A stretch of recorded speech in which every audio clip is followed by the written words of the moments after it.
what's going on, everyone? I'm Julian, and this is the Inside Scoop podcast. I hope you're doing well, as always, and today I've got a very special guest with me, Cody from Smashhitssports. Man, welcome in. Thanks for having me, Julian. I appreciate it. We are right in that sweet spot of college football season where we're like truly starting to learn about teams and figuring out who's good and who sucks. And we got a lot to talk about because we do. College football is the absolute best, man. The absolute best. Yeah. I fell in love with the sport since I was in college for the past few years. Before it was the NFL, but as I've gotten older, I've progressed to love college football more than the NFL, honestly. I'm really looking forward to this conversation. We're going to talk about our favorite matchups heading into week 4, both of our top 10s, top 3 players for the Heisman through the first 3 weeks. We're going to talk about overrated teams and players, underrated teams and players. It's going to be a good episode. I'm going to start. We're going to go favorite matchups of the week. This is no particular order for myself, but we're going to start in the Big Ten. Number 24, Illinois, taking on number 22, Nebraska. I've got the Huskers winning this one. They have played well at home.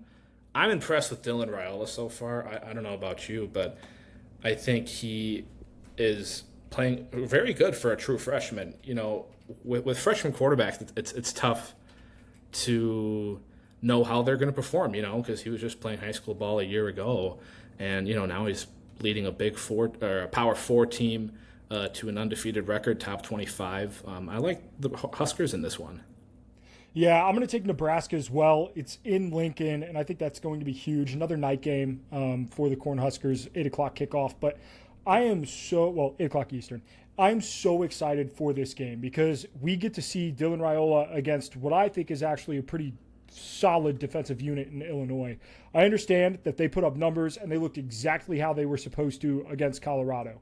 But that defense does nothing to scare me, especially that front seven. On the opposite side, Illinois has a pretty solid front seven, and I think they're going to be able to put a little bit of pressure on this offensive line, a little bit of pressure on Raiola. And I'm excited for this game. I think the Huskers can make a statement here. I understand that Illinois is ranked. I don't have them in my top 25.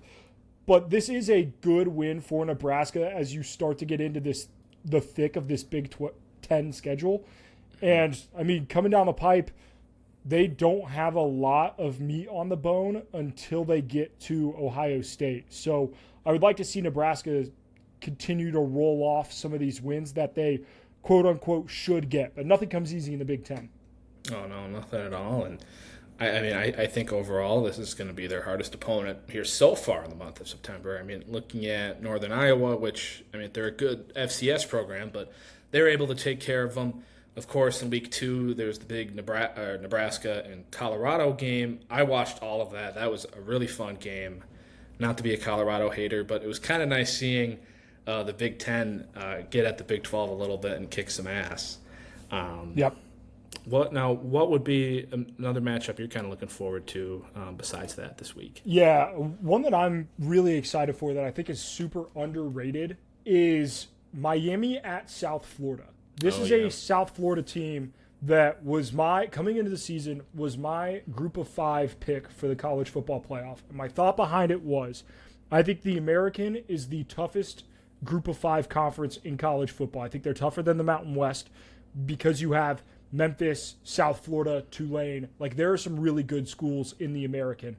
The second part of that is South Florida has 2 chances to get an unbelievable statement win. They had one against Alabama. Obviously, that didn't happen, but they played pretty well in that game. It was a one-point game into the fourth quarter.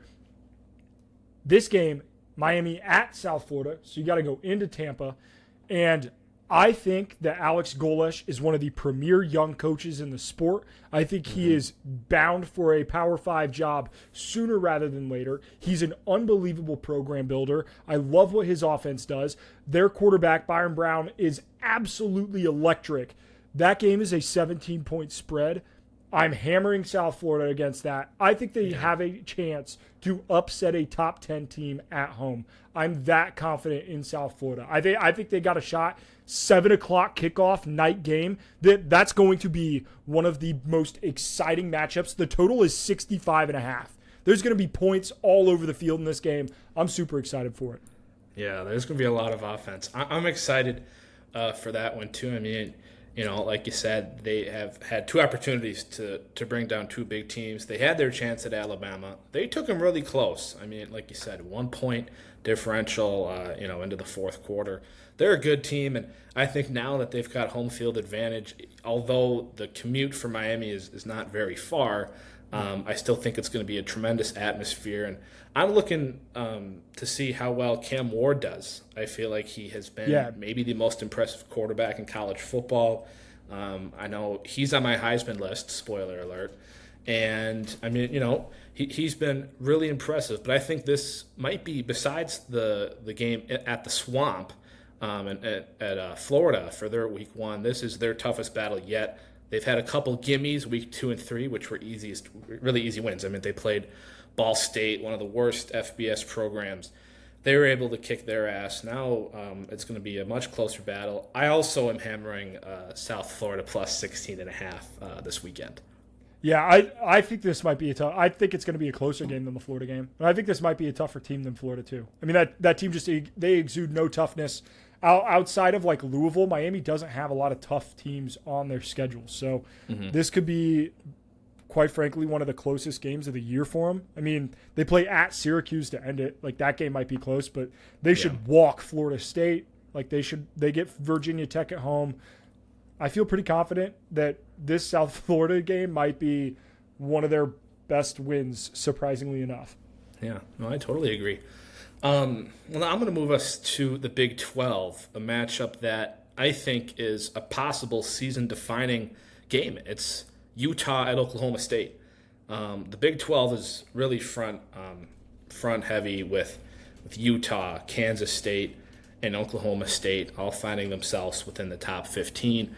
Utah, I'm not sure the injury status on Cam Rising. Do you know if he's playing this weekend? He is expected to play. Okay. The hand injury is not going to keep him out for this week. Okay, good. So I know their backup quarterback actually had a pretty nice game this weekend at Utah State. But yeah, it's good to have the grown man, 7th-year senior, starting under center for Utah. I'm excited for this one because you have 2 undefeated teams right now, and I think the Big 12 isn't going to have many bids in the college football playoffs besides the automatic bid top 4 seed to the conference winner. I think it's going to be super competitive. I actually think it's interesting how I think Utah's a -2 in this game on the road, which is a little interesting to me just because Oklahoma State has looked really good. Bowman, their quarterback, I mean, another 7th-year senior, has been really slinging the ball for the Cowboys. And I think with their home field advantage, I would definitely take Oklahoma State +2 or +2.5, whatever it is. Yeah, I'm back and forth on this game. On one hand, I think Utah is the better team. I think if you were to give me this game over the course of a season or like on a neutral site, I think Utah is the better team. But coming into this game, it's at Oklahoma State, right? Stillwater, a very tough place to play. Cam Rising is coming off of that hand injury. I understand that he should be, 100%, but should be and are 100% are 2 totally different things. The other thing is this is Utah's first true taste of the Big 12. Like, they played Baylor, but Baylor's at the bottom half of this conference this season. I don't really love what that roster regardless. Utah made a living in the Pac-12 doing 2 things. They were tougher than you, and they were going to be better coached than you. I don't think they are going to be able to do that in the Big 12, and I don't know if they're going to do that specifically in this game because Oklahoma State brings back basically their entire offensive line, and Mike Gundy is one hell of a coach. He's won in this spot before. I like the Cowboys in this one as well.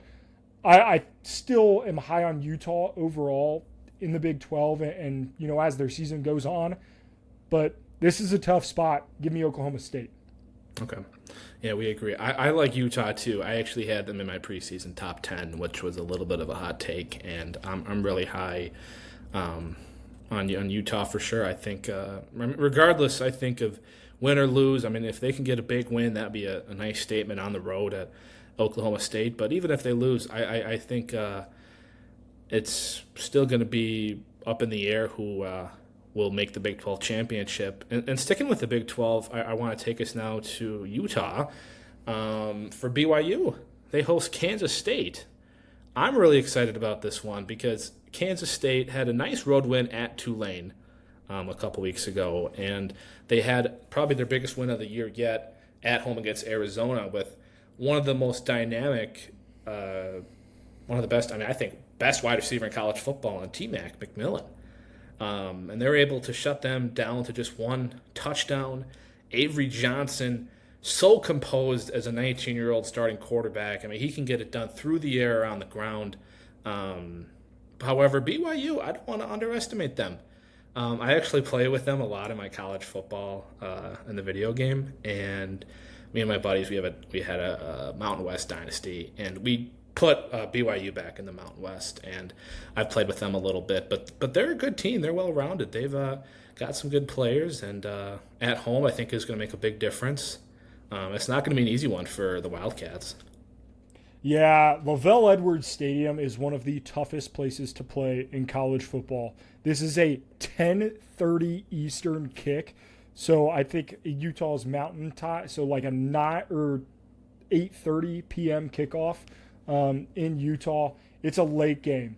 This is the ultimate trap spot for Kansas State. You have a home game against Arizona. You blew them out. You won convincingly. You had a great game, and everybody's tooting their own horn, and you're 3-0, and you're super confident. And then you have to go into a BYU team that is very quietly 3-0. People have not talked about BYU. This is a 7-point spread for a reason. This game is going to be tight. It's going to be gross. It's going to be a chaotic Big 12 game, which is exactly what this conference tends to give you week in and week out.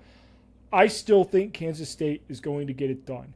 However, I don't think it's going to be comfortable. I don't think it's going to be pretty. But Kansas State is my preseason Big 12 champion. I'm going to continue to ride with that. I have the Wildcats winning this one. Yeah, I have them winning too. I don't know if I'm going to have them covering. I want it -7 or -7.5. I don't know if I'm going to have them covering the spread. It could very well be a one-possession game. Yep. But yeah, I would take the Wildcats in this one too. How about you talk about maybe one more? I know there's a lot to like this week. We'll talk about maybe one more, then we'll get to the Gophers, and then we'll move on to our top 10. Yeah, there's two top 25 matchups left on the board. There's USC at Michigan, and there's Tennessee at Oklahoma. And I think both of these games kind of tell the same story. I think one team in each of these matchups is legit, and I think one of them's not. I'm not a believer in Oklahoma. I think their offensive line has had troubles. It scares the hell out of me. I thought that was going to be, one of their stronger portions of their team this year, and they have not meshed at all. And then they have to defend one of the deepest and most athletic defensive lines in the sport in Tennessee. James Pierce is going to eat. Give me the Vols in that game. On the flip side, you have USC and Michigan. Michigan is the most defunct offense I have seen in a long time. That is, they're so one-dimensional, it's unbelievable. They are a Iowa in a Wolverine helmet. That's all they are. There's nothing about this team that excites me. They switched from Davis Warren to Alex Orji. That gives me no confidence at all. This team stinks, and I understand that USC, historically, soft defenses. You can run on them. That's the one thing that you can do. This USC defense is not the old USC defense. Danton Lynn is one hell of a defensive coordinator. I am super excited for what he brought to this program. I think USC blows the doors off of Michigan, and they exit the top 25. I don't know if they get back in at any point this year. I'm low on Michigan. We'll talk about that, but give me USC and Tennessee. I think both of these teams legit playoff contenders. I think the two teams that they're playing are not top 20 teams. Yeah. we'll talk about Michigan and Oklahoma later. I'm on the same page. I'm not a fan of Oklahoma this year. I think they're overrated.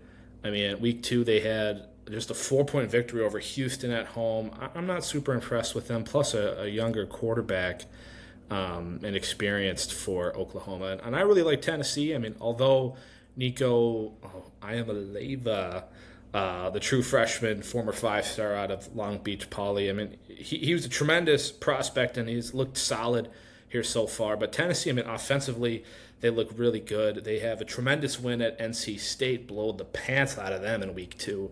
And I think they're going to pick up a big road win and, give Oklahoma a real warm SEC welcome.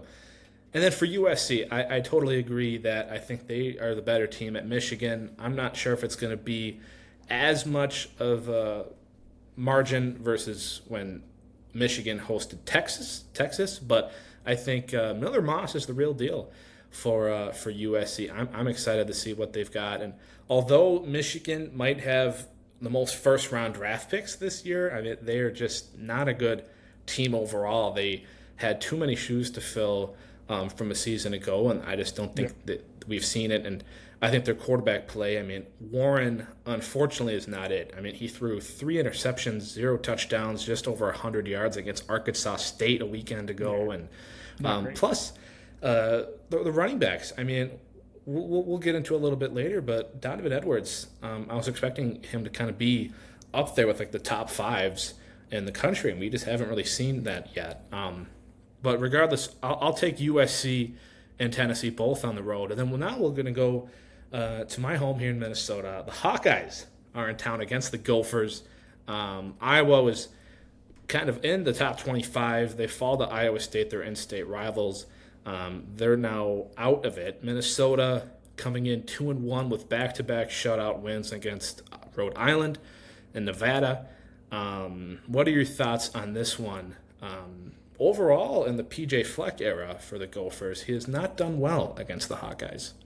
Yeah, the thing about Iowa is they are the exact same team every year. They're going to throttle you defensively, and they are going to do what I'm not going to call it offense, but they're going to do whatever they do on that side of the ball.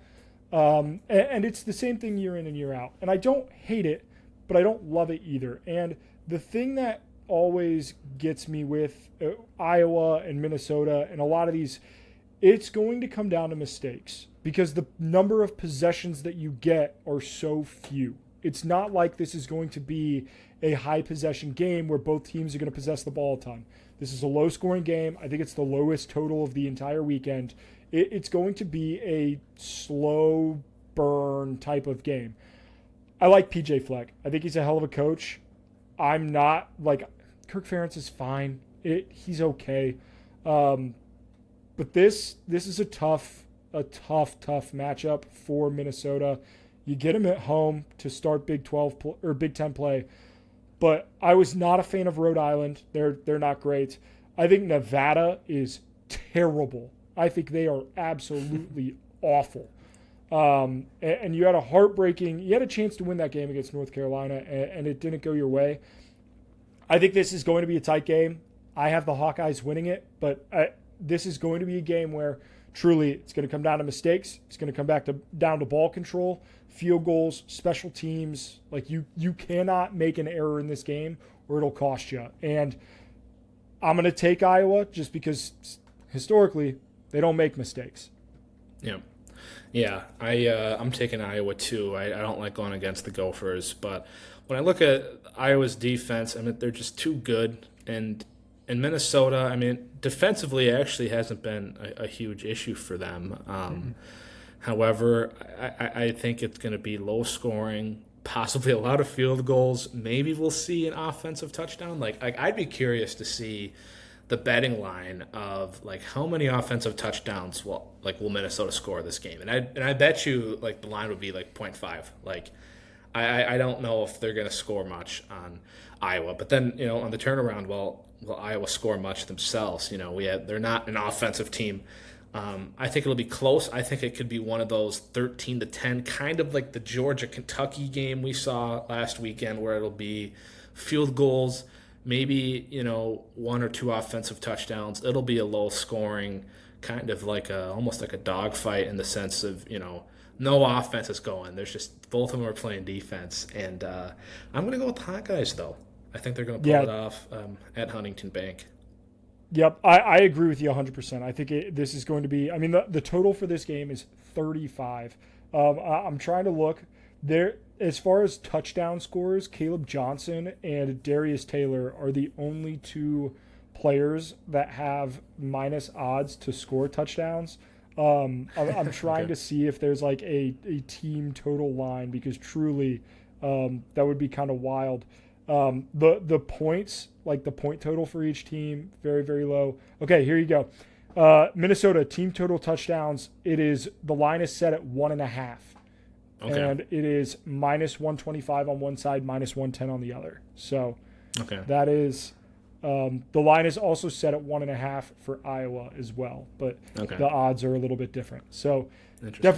definitely a low scoring defensive game, yeah. which is quite frankly exactly what you would expect out of yeah. these two teams. 100%. 100%. Okay. Well, now we're going to go into our top 10s heading into week 4. I'm going to start with my number 1. A team that I have been really impressed with so far, and they've kind of inched their way up to the spot. The Texas Longhorns.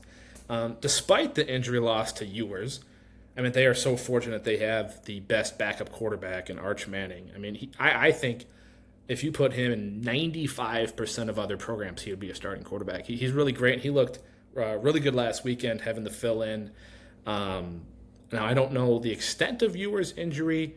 It sounds like Manning is going to be in at least for this weekend, if I'm not mistaken. I mean, Texas just looked great. They start off with a nice win against Colorado State. You go to Michigan, 100,000 people chanting and yelling at you. And Ewers, I mean, he made some really impressive plays, and he was dotting up the Michigan Wolverines defense, and they get a big win there. And then now you play Texas San Antonio at home. You had a big win, and I think with Georgia having just that 1-point victory at Kentucky, I think it's kind of right for them to be at number 1. Yeah, I have them at number 1 as well. They have the best win of any team at the Big House, which out of any team in that top grouping anyway.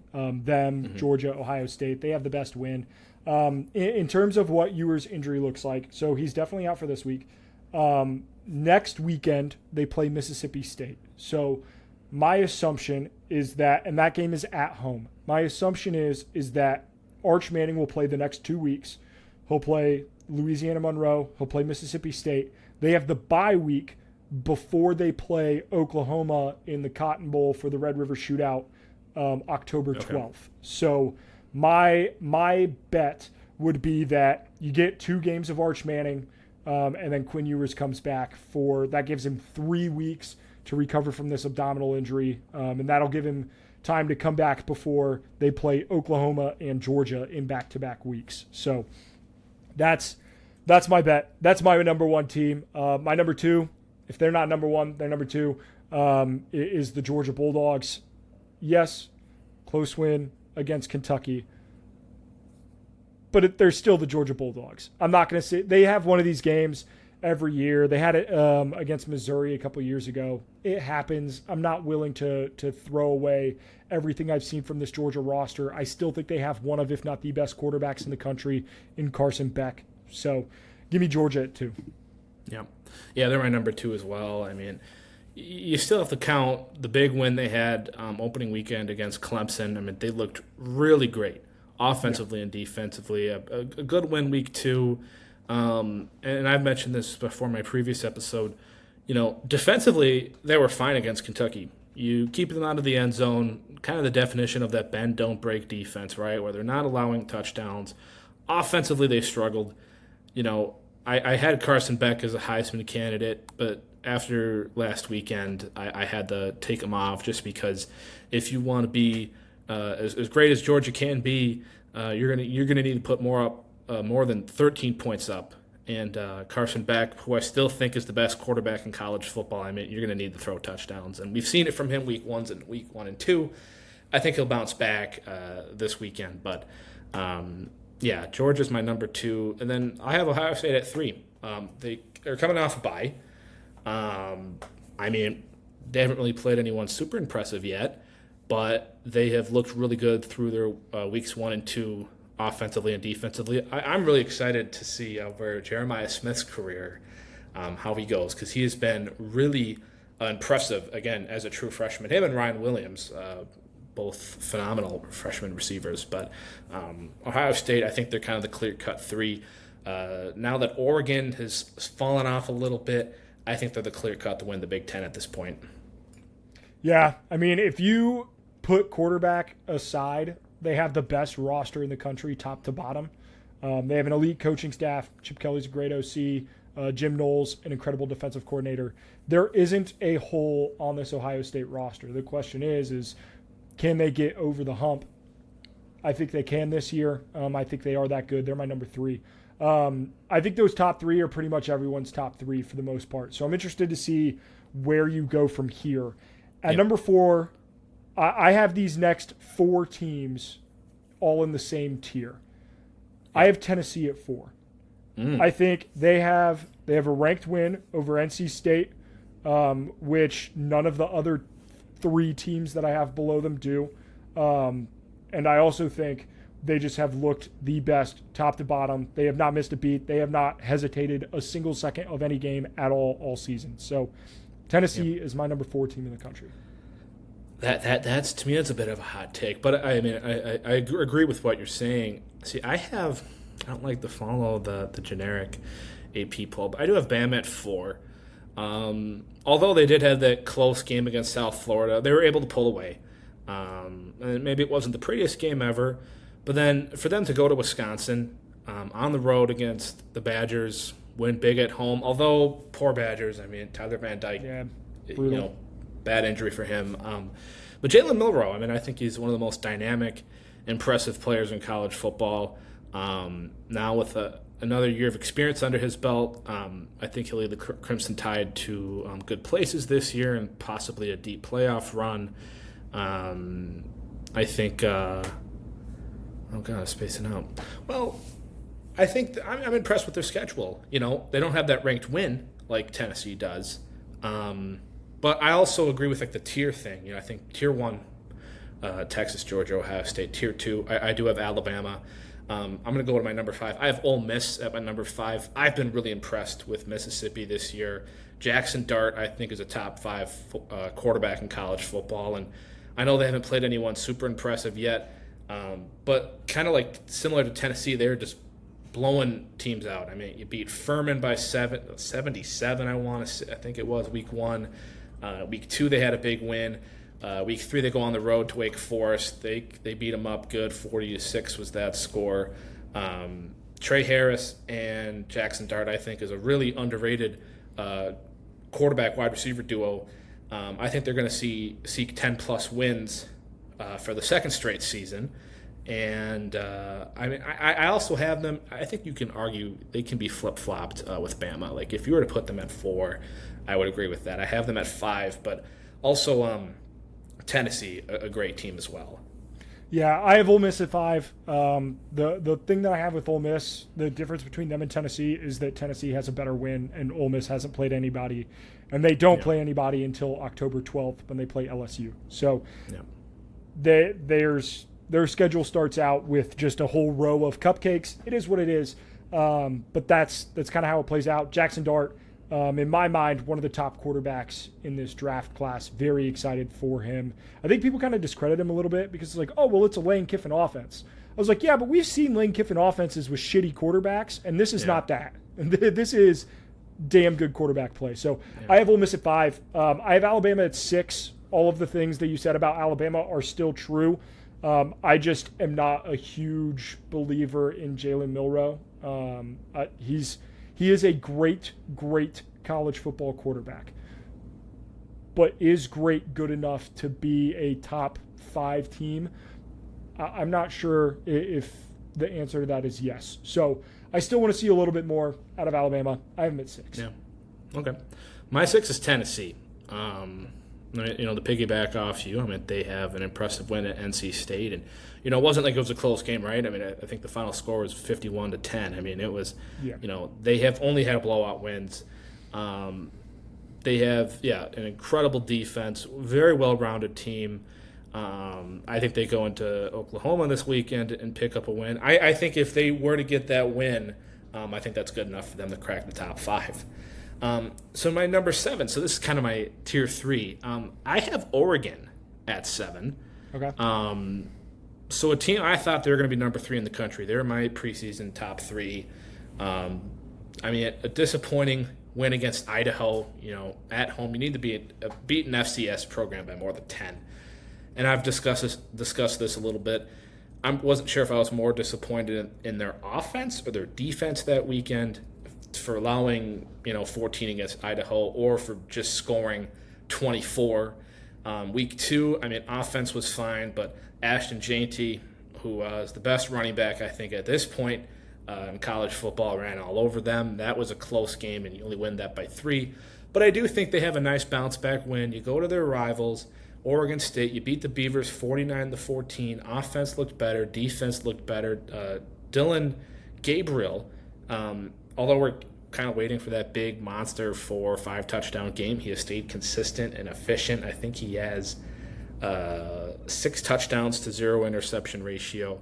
The Ducks have looked good. The one player I kind of worry about, though, is Evan Stewart, the transfer, who I kind of thought was going to be the second big target, but it seems we haven't really heard much from him so far. But yeah, the Ducks, I have them at 7 over Miami, over Penn State, over Missouri. I'm still a fan of the Ducks. Yeah, I think we have a little differing in terms of the Ducks.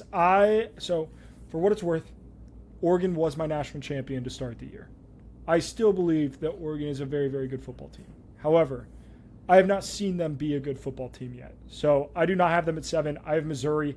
Brady Cook, a phenomenal quarterback, one of the best in the SEC, one of the best in the country. Luther Burden, the best wide receiver in college football, absolute stud.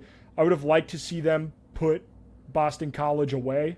They let them hang around a little bit with that late touchdown, but Missouri has still looked the part, and they're going to be a competitor in the SEC late in the season. I have them at 7. Yeah. My 8 is Penn State. That defense is legit. That running game is legit. I understand that Bowling Green kind of worked them a little bit.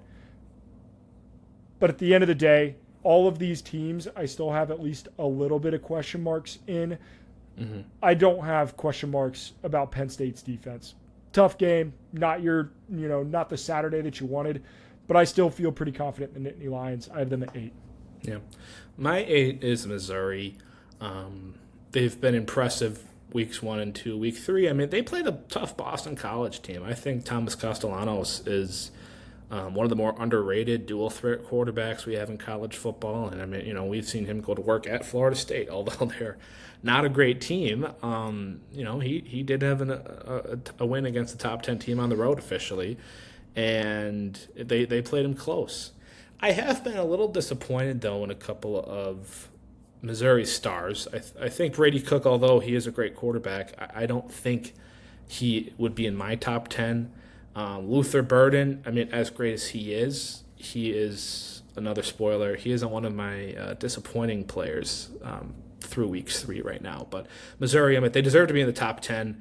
I think they were officially, were they 6th? Because they're officially 7.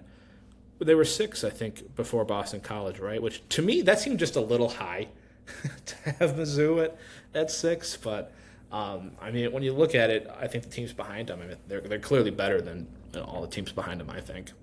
Yeah, they were 6 last week. Tennessee jumped them. I think Tennessee should have been in front of them from the jump. That being said, your 9 team, my 9 team, I'm going to go on a hunch and say that they're both Miami. Yep, Miami at 9. Yep. Cam Ward, damn good. That defense, damn good. I just need to see it against actual good competition. We haven't yet. They've played Florida A&M. They played Florida. They've played Ball State. Let's see it against a good team. We're going to get a little piece of it this week against South Florida, but I still, like, we might not see Miami play a decent team until they play Louisville. And even then, I'm not the biggest Louisville fan. So Yeah, me neither. it is what it is. But, yeah, I've got Miami at 9. Yeah, Miami's my 9. I mean, again, they looked impressive, but again, when you look at the competition, it hasn't been all that great. But Cam Ward, I mean, I think he meshes really well in that offensive scheme, and I think if he continues to play like he is, I mean, I think he can bring Miami to an ACC championship, and on top of that, possibly win the Heisman. My 10 is going to be Penn State. I think it's tough putting a team with a bye just because we haven't seen as much as from them as some of these other teams. I think they had a good road win at West Virginia. I remember that environment was tough for them to play. I mean, although like College Game Day wasn't there, they brought a really good crowd, and they're able to hold them to just 12 points, and their defense is stellar. They're really good. But I have to count the tough win against Bowling Green, and Bowling Green will do that to you. I remember a number of years back when the Gophers were actually good enough to be ranked. Yep. I remember they had a homecoming game, and they hosted Bowling Green, and Bowling Green beat them. And pretty much that kind of shattered their chances of, actually being, ranked. And so Bowling Green, they'll do that to you. But you need to win more than just a possession at home if you're Penn State in that situation. And they weren't able to do that. I think the spread was minus 35 or 28. It was 4 or 5 possessions, and they weren't able to cover that. So that's why I have them. Still a great team, but I'm looking to still see more from them. That's why they're no higher than 10 for me. Yep, and our top 10s, all the same teams, just a little bit different order. I have Oregon at 10. Not shocking. They're good. I just want to see more. So. Yeah. Okay, yeah. Well, now we can just jump. We're going to jump to players. We've discussed, I think, all of these players really at one point so far in this video. Our top 3 Heisman through week 3. My number 1, I have Ashton Jeanty. I don't know about you, but he has been lights out. And when you look at these stats, I mean, in 2 games, 459 rushing yards, 9 touchdowns. He ran all over Oregon in week 2. I'm hoping he's a big week now since Boise State's coming off bye. I think right now he's the best running back in college, and overall, I mean, he is really tremendous with it. He was making the Oregon's defense look like high schoolers, just the way they were trying to tackle him. He's been really impressive, and I think just really off the numbers alone, it's generational start to a season, I should say, so far for Jeanty. Yeah, so this is one of the most interesting stories in college football this weekend. Boise State plays Portland State. And Portland State and South Dakota had their game delayed. And you're like, oh, was the weather shitty? Was it some natural disaster? No, they had an outbreak of whooping cough. That was why their game was delayed. So I have no idea how badly whooping cough affects you or a team or whatever. Yeah. But here's what I do know. Portland State allowed 43 to Weber State. They allowed 70 to Washington State. I'm concerned if I'm Portland State. I'm going to be honest. Boise State might put up 70 points. So whatever Ashton Jeanty's stats are, take the over. Because that man is going to go absolutely nuts on this team. Wild story. Whooping cough. In the year of our Lord 2024, what are we doing? Ashton Jeanty is my number 2. I like him a lot. Don't get me wrong. The consistent issue that I have for voting for Heisman guys is I need to see you do it in big moments. He did it in an Oregon game, but they lost. I understand that. Winning and losing shouldn't impact who the best player in the country is. I get that. But I'm a gambling man, and I'm not betting on Ashton Jeanty number 1 because I know how their minds work. My number 1 is Cam Ward. He's played absolutely lights out. Over 1,000 passing yards, 11 touchdowns, 1 interception. The dude has been an absolute stud for Miami. He has not had to run the ball much. He has one rushing touchdown, but hasn't needed to use his legs yet. I think that's a dynamic part of his game that we haven't needed from him, and I think they're just going to continue to roll teams. They're going to put up an insane amount of points against South Florida. Now, if they lose, that this will drop. But as of right now, Cam Ward, my number one pick for the Heisman. Yeah, he's my number two. I mean, he's looked really impressive for Miami. Like you said, over 1,000 passing yards, 11 touchdowns through the air, 1 on the ground, just the 1 interception. I hope for him and his career's sake that he continues to perform at least close to this level when we come to conference play and when they go up against some of those better teams. He will be tested at South Florida. I think this is going to be the toughest matchup they've had to begin the season. And if he can route South Florida like he's been doing other teams, I think he might move up to my number one. Yep. I don't hate that at all. I mean, the dude has been an absolute stud. My number three, I understand that the wins themselves have not looked super impressive. However, my number three is still Dylan Gabriel. The guy put up, I understand, they only scored 24 on Idaho, sure. But the guy went 41 for 49 with an 83% completion percentage and put up 380 yards on that team. He's not the reason that they scored 24 points. His completion percentage is 84% on the season. The guy has attempted 94 passes and completed 79 of them. That he has 15 incomplete passes through 3 games. That's absolutely absurd. To partner that up with the fact that he has not taken an interception yet, he has 2 rushing touchdowns in addition to his passing touchdowns. I'm not concerned about Dylan Gabriel. The dude is a stud. He's an absolute stud. And as they get further into their season, he's going to show exactly why he is that dude and why he was the preseason favorite to win the Heisman. So I have him at 3. He's been really impressive. He's the best quarterback in the Big Ten. He is the most efficient. By a large margin. A large margin. Yeah. And, I mean, his efficiency, you're right. I mean, completing, 80+% of his passes is incredible. 0 interceptions. I mean, he is great. He is not my number 3. My number 3 is a guy. I don't know how many people would have him on how high, but it's Jalen Milroe.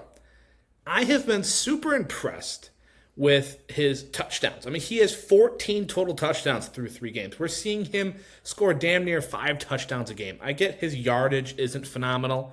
590 yards through the air, 156 on the ground. I know the rushing yards is really tough to calculate just because when quarterbacks take sacks, that's negative yards. But his ability, I mean, like you said, he's a great college quarterback. He's been super impressive for Bama. I mean, that offense runs through Milroe. I think just the touchdown. I mean, this game, you can talk about the yards, you can talk about the efficiency, but similar to what Bill Russell said about the game of basketball, it always has and always will be about getting buckets. For football, it always has and always will be getting touchdowns. And that's what Jalen Milroe does best. I love that. I don't hate that at all. Some guys who I think are sneaky. Nico Iamaleava, he's real sneaky up here. Jackson Dart, people don't talk about him. He's sneaky up here.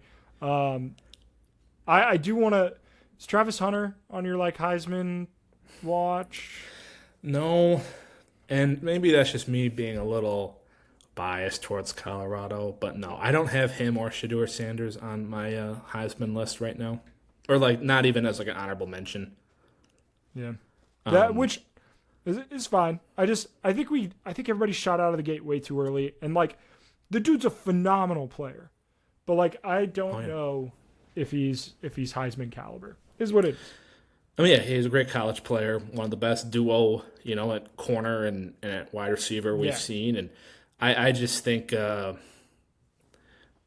although statistically he's looked good for Colorado, it's just their schedule isn't just that great. And I mean, I don't know how many. He's great. Like, don't Yeah. get me wrong. I think he'll be a first round draft pick in the NFL, and he has potential.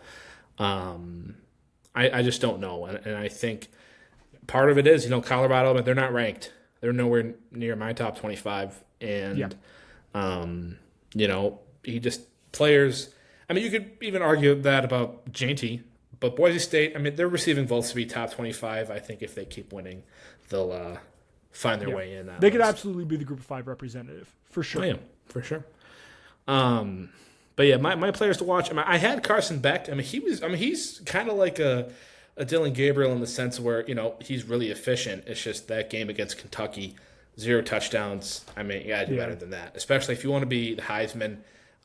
I think he could still win it, but he's definitely going to have to play like he kind of has been against Clemson and against Tennessee Tech.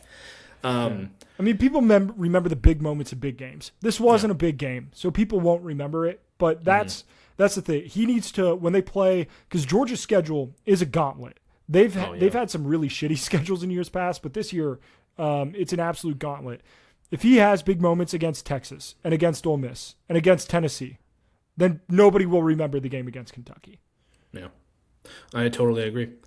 Well, now let's move into some disappointing players so far through weeks 3. And I always try to promote positivity, and I'm not one to hate on these guys. I still think they're all very talented, but we're just not seeing them maybe excel like how we expected them to. My first is going to be Ollie Gordon. He was my running back 1 overall in college football.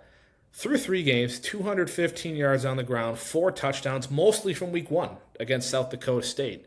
We're not seeing him used as much in Oklahoma State, and I get that. Bowman has looked great, as he should be, because he's 25 damn years old. But I'm just not super impressed with him, and hopefully he'll have a bigger week this weekend against Utah. But I think for him to be, the true best running back, he's got to put up better stats than that. Yeah, it took him a couple weeks to get rolling last year, and I think that was because Oklahoma State didn't realize that was the engine that ran their offense until, it got through a couple games. It's almost the inverse problem this year. This year, when you play Oklahoma State, the first thing that you do is you put 8 guys in the box and you say, throw it, and good luck. And Arkansas should have won that game. And Ollie Gordon had a big touchdown late in overtime to win it for him. But it's one of those things where I think that, and that is going to be a theme with a lot of my disappointing teams and players. I just think the expectations were so high. They were so high. We were expecting this dude to put up historical numbers, which is hard to do when you don't have the team around you to help offset some of that. And I understand the offensive line is good, but you're stacking 8 in the box against Oklahoma State on first and second down without a question. So I think that is part of the reason why he's kind of slowed a little bit. Yeah. I mean, it's tough when you got 8 guys rushing at you and trying to tackle you, and only so much the offensive line can do, and only so much he can do. And like you said, expectations were super high for him. And it's tough to meet those. And I'm not suggesting, he needs to have 2,000 rushing yards or he's a bust. I just think, he should be averaging more than 70 yards a game. But again, we'll see, what happens this weekend against Utah. A couple of my other guys I just want to add, Donovan Edwards. I've been disappointed with him. I think part of it is doesn't help that Michigan's offense sucks. I hate to say it, but they are just not good. And, you really can't move the rock. If, you got to be able to pass too. And plus that Khalil Mullings, the second-string running back, has been taking up a decent amount of the carries for the Wolverines so far. And, it's almost like too bad for Edwards because, he's played behind Corum, who is a phenomenal running back at Michigan. And then this year was kind of like his time to shine, and it's like we're just not really seeing that from him. So I've been pretty disappointed with him. And then also I'll add Luther Burden. although the talent's there, in terms of skill and how great he is, he's definitely one or two in my eyes between him and McMillan out of Arizona. But we just haven't really seen him be used as much as I'd like to. Now, again, for Missouri's schedule, they don't really need to use him as much, because they were gonna win games, and we kind of saw him have that big game against Boston College this past weekend, and he was able to do well. But I'm hoping he continues to shine bright and be that true wide receiver one in college football. Yeah, I agree with you. I mean, there's some of those guys I do need to see more. My overrated players, teams, Shedeur Sanders, and I don't mean to beat a dead horse. And I know a lot of people hate on the guy, and I'm not saying that he's overrated in terms of his character. I know some people like to shit on that, but the reason that I think he's overrated is people are talking about it, and maybe this is the NFL side of things. People being like, "Oh, Shedeur can fix the Panthers." I don't think Shedeur should be even remotely considered for the number 1 overall pick in this draft. In my mind, he is the 4th best quarterback in this draft class. I have Ewers above him. I have Carson Beck above him, and I have Jackson Dart above him. I think all 3 of those guys are much better in the pocket. I think they are much better under pressure, and I think they are much better decision makers down the field with the football than Shedeur Sanders is. Now, don't get me wrong, Shedeur Sanders can make every single throw. That's not a question. But the question is if I had to pick a quarterback to start my franchise with, I'm picking all 3 of those guys over Shedeur. Yeah. And you could also potentially maybe argue Jalen Milroe. I don't think he's going to be a great scheme fit everywhere just because he is so different than most of the other quarterbacks, that exist on this earth. But Shedeur Sanders being talked about as the quarterback 1 in this class is asinine. If his last name was Smith instead of Sanders, nobody would even consider that. And they shouldn't. A smart owner, which David Tepper is not, wouldn't even consider him for a number 1 pick. My other overrated team. I don't understand the hype behind Louisville. I understand that they have beaten the piss out of 2 bad teams. They aren't good. This isn't a good team. There's nothing on that team that's good. Their best wide receiver is injured, and Tyler Show is their quarterback. I don't believe in them at all. I don't understand why they are ranked in the top 20. They've done nothing to prove that, and they don't have the roster to show for it. So I understand that we say, oh, well, they went to the ACC championship last year. Well, the ACC was bad last year, and the ACC is bad this year. Yeah. Louisville, incredibly overrated.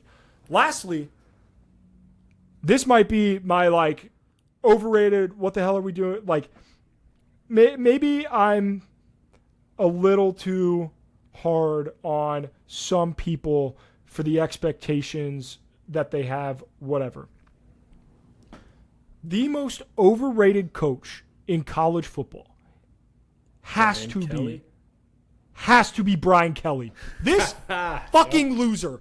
I don't understand how we could sit here year after year after year and say, oh, well, Brian Kelly, it's a year with Garrett Musmeyer and Jaden Daniels. Jaden Daniels is a Heisman-level quarterback, and they have Malik Neighbors and Brian Thomas Jr., and this guy can't win big games. It's against his blood. And for him to sit there all smug after that South Carolina win, well, we went into a tough place to play, and we whooped on them, and that's what we do as our family. Shut up, Brian Kelly. You're a loser and a fraud, and you will never win anything big while you were at LSU. I will bet against you every single week until I am proven otherwise. And so far, it's been a very profitable strategy. I love it. Is that a little bit of my pent-up Notre Dame hate? Maybe. But you know what? It's correct. And you want to know why it's correct? I hated Brian Kelly when he was at Notre Dame too, because he does not win big games. The biggest win in his entire career is a Citrus Bowl win over LSU. That is the biggest win in his entire career. And we're going to call him one of the top 5 coaches in the sport. It's ludicrous. Also, because I'm a Notre Dame fan, I will also say Riley Leonard. Super disappointing. Pull your head out of your ass. You were supposed to be one of the best transfer quarterbacks in the country, and you have I think he has 3 touchdowns, and you just beat Purdue by 60 goddamn points. I'm gonna look that up because now it's making me mad. It was 66-7. Yeah, come on. 433 passing yards, 0 touchdowns, 2 interceptions. That is the starting quarterback of Notre Dame through 3 weeks. Absurd. Absurd. What are we doing, dude? We had Notre Dame ranked as the 5th best team in the country? Ridiculous. Anyway, and I say that as a Notre Dame fan. We should never been ranked that high. We're still ranked too high. 17? Ridiculous. We lost to NIU. We don't belong in the top 20. Okay. All right. Rant over. I'm sorry, people. You can turn your microphones back to their normal volume level. I love your passion, brother. Well, to try to piggyback off some of what you said, Shedeur Sanders, when you look at him statistically, he's been fine. But, he had a good game against North Dakota State, who's an FCS program. You should do well. And then you beat up on Colorado State, who I think is on the bottom half of the Mountain West. You should do that. I remember after the Week 1 win against North Dakota State, it was someone on First Take or one of those big shows, and they're like, he's going to be Dallas Cowboys, they're going to give up on Prescott, and they're going to draft Shedeur Sanders, and he's going to be – I'm like, why? I'm like, that is so ridiculous. And, no disrespect to North Dakota State, but, they're an FCS program. He should beat up on them. As great as they are at the FCS level, you got to consider, Colorado, the amount of money they're putting into that program versus NDSU. They should beat up on them every single fucking year. And for him to do that, and it's not like it was a great team win. It was a 5-point game. Defensively, Colorado's not looked great. Yep. Offensively, Shedeur Sanders, I think, is a good quarterback and is a very solid quarterback prospect in the NFL. But by no means, I don't think he's going to be a starter next year. And then the whole Panthers thing, Bryce Young, I think, is a much better quarterback than Shedeur ever was. He was significantly better in college than Shedeur is. Yeah. Significantly better. For sure. And I actually like Bryce Young. I think he's a cool guy. He is not playing well in Carolina. Carolina looks really bad, unfortunately. And, Shedeur is not going to save them. I think he is definitely overrated. Riley Leonard, I had my worst college take, I think, was not having Cam Ward as a top 10 quarterback heading into this year and then having Riley Leonard as top 10. Then just seeing how well Ward is playing in Miami. And then, Riley Leonard. I don't think we've seen a passing touchdown from him this season. No. Yeah, and it's been really disappointing. On the ground, I get he gives you that rushing upside, but he has been, I think, really disappointed, especially considering he was supposed to be one of the best transfer quarterbacks in 2024, supposed to lead Notre Dame to a great year. And, they're 2-1. That NIU loss is really bad.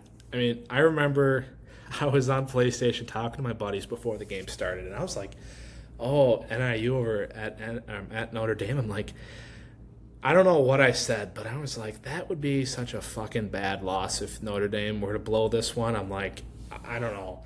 And then to go ahead and actually see them lose it, that is awful. That was a really tough loss. I was actually meaning to ask you about that because I know you're a Notre Dame fan, and that's got to be horrendous. Because for me, as a St. Thomas fan, this is less of a scale. But St. Thomas lost to a Division II team their opening week at home. So their at-home winning streak, which was 31 games, they have not lost a home game since I was a sophomore in high school, since 2016. They go and lose to not even a good Division II team. It's not even a Division II team who's in the top 25 or even receiving any sort of vote. It was a bad loss, and they go get their ass whooped. So, I was meaning to ask about Notre Dame and that loss. That's really tough for the program because didn't they lose last year? Didn't they have another kind of similar loss? Was it Marshall? Yeah, so that was 2 years ago. That was 2022. They lost to Marshall at home. We lost to an unranked Stanford team that won 3 games all year at home. This is a pattern under Marcus Freeman that I don't like. I don't like it. We lost to Ohio State at home. Didn't like that, but we have a 1-point loss to Northern Illinois and a 1-point loss to Ohio State at home. How does that even happen? That's the beauty of college football, though. That's what I have to remind myself. That is why every Saturday matters. Every single one. I understand that your team might play the Colorado School of Mines. Doesn't matter. You watch every Saturday because amazing things can happen. That is a win that program will be talking about for decades, and rightfully so. That is the highest ranked win a MAC team has ever had, a top 5 win. They absolutely should talk about it. And then Toledo going in and beating the brakes off of Mississippi State. Great win. That's why you watch. It's why you watch. And I understand that sometimes the reason that you watch, your team is on the losing end of that, and it sucks. From an actual football standpoint, Notre Dame did exactly what they needed to do the week after. You come out, you beat the piss out of a team that you are better than. Purdue's terrible. In my mind, they are the worst power conference team in the country. However, that's what you should do to bad teams. Mm-hmm. Have an identity. Continue to have that identity. Be good at it. Run the damn ball, right? Win the games that you're supposed to. Keep it moving. What you can't do is you can't let a bad loss continue to manifest into bad play. That's what happened to Florida State. You cannot let that happen to you. So, shout out to Marcus Freeman and riding the ship. However, eventually this has to stop, or you will get fired. Yeah. Because there's levels to college football. I'm not going to sit here and act like, Notre Dame is Alabama, but we're also not, North Carolina, right? There is an expectation. That expectation is to compete for a national title every year. Not to win a national title every year, but to compete for one. Yep. Losing to NIU does not help you do that. So, yeah, that's really tough. It is what it is. I'm still excited about Notre Dame going forward. We have a lot of big games on our schedule. Louisville, right? Florida State, probably not a big game anymore. But ending the year against USC should be a huge, huge game. So what you have to do if you're Notre Dame is win out. I think if you are a 10-2 Notre Dame, you have arguably the worst loss in the country in NIU at home.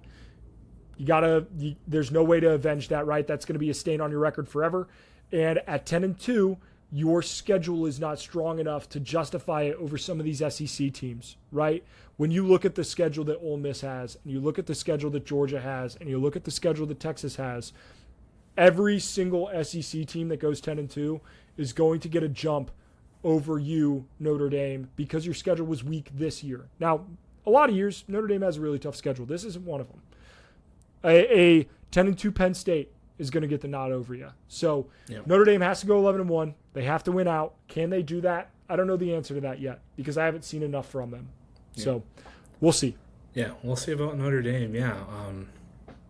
Well, I think that's all we really have time for this evening. Thanks to you, Cody. Big shout out to you, and go follow him on Instagram, TikTok. We'll get you all tagged up in there. Thanks for coming on, man. I really appreciate it.